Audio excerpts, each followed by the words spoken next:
The Pontiac Aztek can be considered dumb because of the bizarre styling. The Lincoln Blackwood is dumb because of the entire bed. And the BMW i3 is dumb because... Look at it.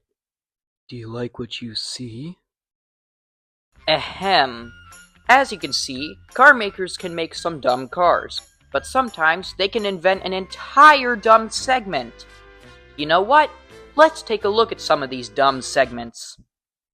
For this video, I found 5 car segments or sub-segments that can be considered dumb. These can range from somewhat reasonable to what the heck were they thinking that day? Anyway, those 5 dumb segments are the Roadster Ute, Electric Muscle Car, Luxury Minivan, 3-wheeled cars, and the Sport Wagon. I will soon explain why I think these segments are dumb or unreasonable. Also, I will cover each segment from least to most dumb. Keep in mind, this entire video is based off of what I think when I hear the words luxury minivan or sport wagon. If you think differently, let me know via the comments. With all that said, which of these 5 segments do I think is the smartest? The luxury minivan, or premium minivan, is in my opinion the most reasonable of the 5 segments I chose. The only thing that makes me think the luxury minivan is a bit dumb is the price. The minivan is and always has been a family vehicle, and families often don't have a lot of money to spend on cars. So why make an expensive version of a family-oriented vehicle? Let's take a look at the history of luxury minivans. This segment started back in 1989 when Chrysler released the Town & Country. The Oldsmobile Silhouette would also be released in the same year, but in the later months. In 2004, Oldsmobile went under, so Chrysler was the only luxury minivan maker now, right? Wrong! The same year, the Mercury Monterey was released, and in 2005, Buick released the Terrazza. Though the Town & Country outlasted both competitors, it would eventually be discontinued in 2016 and replaced by the Pacifica. Later in 2020, Lexus released the LM, but it didn't compete with Chrysler in their Pacifica because it wasn't sold in the US. Next up is the Sport Wagon, which also isn't very reasonable, but I think they're pretty cool. The Sport Wagon and luxury minivan share a similar story, where it's a family vehicle but made less appealing for families. For the luxury minivan, it's the price. For the Sport Wagon, it's the lack of rear doors. Like I said earlier, I think the lack of rear doors makes the car look sporty, hence the name.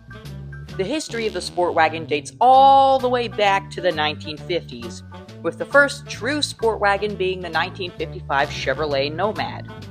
However, there were wagons sold before the Nomad that could be called sport wagons, like the first generation Ford Country Squire, or the 2-door Plymouth Suburban.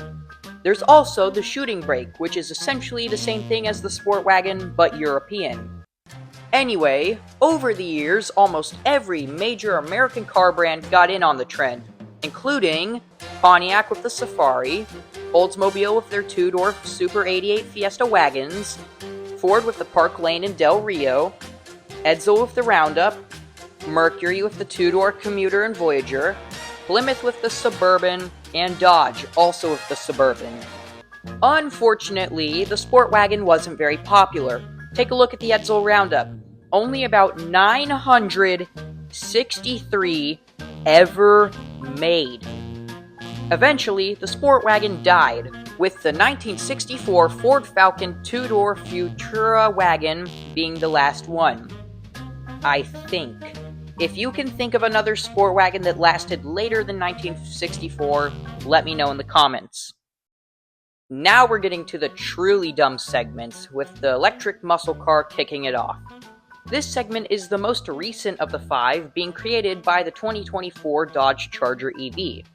So far, the Charger EV is the only electric muscle car, and it's obvious why. Performance cars can already get pretty expensive, and the same goes for EVs. Add the 2 factors together and you get a car that's double the price of the one it replaced. Although I would buy one of these if I had the money, even if it is a Stellantis product. The Roadster Ute, or Roadster Coupe Utility, starts and ends with the Chevy SSR. Now, the Roadster Ute, more specifically the SSR, tries to combine the sportiness of a roadster, practicality of a pickup truck, and popular retro styling, but instead makes the worst of all three worlds. The weird electronic bed topper limits what you can put in the bed, though it can be removed. If you get the 5.3-liter V8, you get a slow car, and did I mention the design of this car is hideous? Not Aztec ugly, but it's pretty dang ugly. Fortunately, this segment has yet to be revived, and if it does get revived, hopefully whoever decides to revive it does a better job than Chevy did. Finally, the dumbest, stupidest, most idiotic car segment of all time is the three-wheeled car. Oddly enough, the three-wheeled car segment is the oldest car segment ever. It started way back in 1769. The Fardier et Cugnot, or Fardier et Vapeur, I hope I'm pronouncing that right, was a steam-powered machine built by Nicolas Joseph Cugnot. This machine marked the beginning of not only the three-wheeled car, but also the automobile. Later in 1885, Carl Benz built the Benz patent Motorwagen, which is widely recognized as the true first automobile.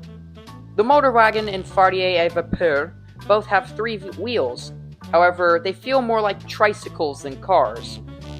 There were more three-wheeled cars that came after the Motorwagen, including the POP 50, but I want to skip all the way to 1973 with the Reliant Robin. When you think of three-wheeled cars, this video might pop into your head. There we go, Reliant Robin.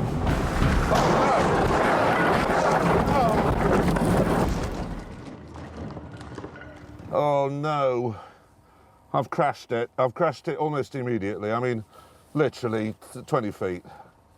By the way, that was staged. The Robin in that video was modified to make it roll over easier. Here's a non-modified clip of a Robin rolling over.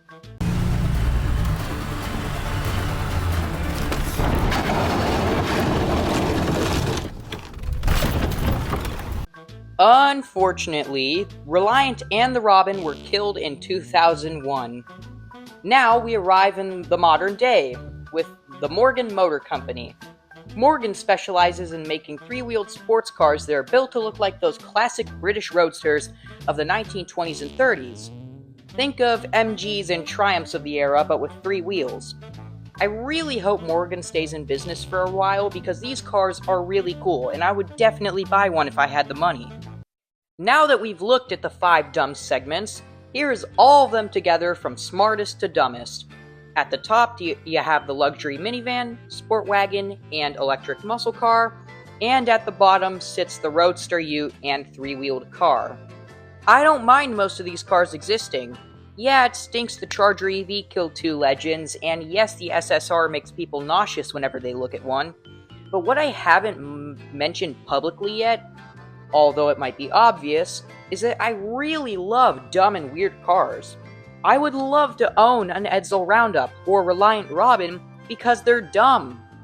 And sometimes good things can come out of dumb things. We would have never gotten the funniest Top Gear episode of all time if the Robin didn't exist. And this is what I want to end the video on. Take a minute to think of something good that came out of something bad, and when you're done, Like, subscribe, and go watch another one of my videos. Okay, bye!